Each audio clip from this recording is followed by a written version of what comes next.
Everyone wins when a leader gets better. If you really care about the people you lead, if you really care about the effectiveness of your organization, whatever kind it is, you will learn from anyone who can help you get better. Anyone.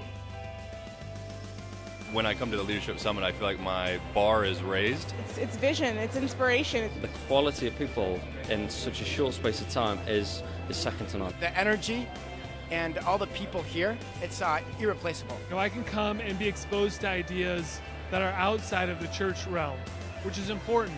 An organization is not truly great if it cannot be great without you. In addition to being smart, if we want to maximize the potential of our organizations, we also have to make our organizations healthy. People are watching all over the world because we want to become better leaders. Just one nugget of one truth can just change your whole life. Some of the major things that we do at Compassion, which were transformational, we learned here.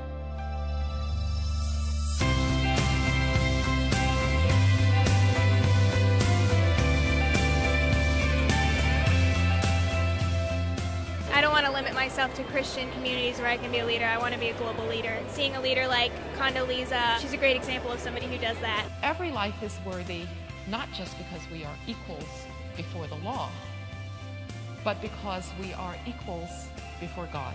The real test of faith is when you're faced with something that only your faith will keep you believing in God. We don't delegate tasks because we create followers, but instead we delegate authority because then we create leaders. I like the way they are blending the speakers from different places around the world, and I think it's just an amazing thing. Being humble does not mean that God will never ask us to do something that requires great strength. Pero no tienes derecho a evadir lo correcto. But never give yourself permission to avoid doing what is right.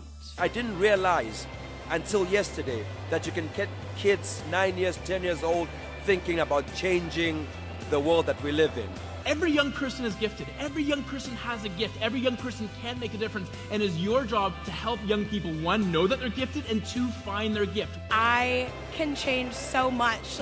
Even though I'm so young, I still have so much potential. One of the speakers talked about going to the balcony and getting a bigger perspective, and that's what this does for leaders. The key foundation of successful negotiation is this ability to go to the balcony. Someplace where you can get a larger perspective, a place of clarity where you can keep your eyes on the prize. The talent that comes on the stage and the knowledge that just comes out, and I get to kind of bring that in and try to use it, and it's awesome. This conference has been really an eye-opener for me. I learned more in 2 days that helps me grow as a leader than I probably learned the rest of the year combined. There's no way that somebody could walk out of here after 2 days and not have something. It might have only been one thing that lasted 3 seconds, but that one thing can change somebody dramatically. Leaders especially need to expand their vision of Jesus' kingdom impact, because we are stewards of that movement, a movement that has reshaped history more than any others, and it is not done.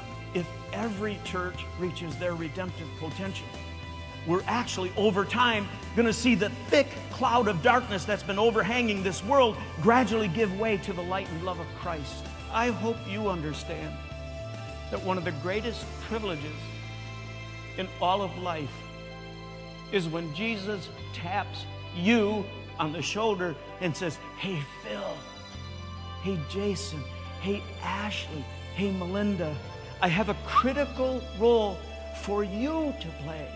I can't believe I'm a part of this, and I could make a difference. This is just a small part of a movement to make a small difference, and it'll have a huge rippling effect. It's been a remarkable time at the summit.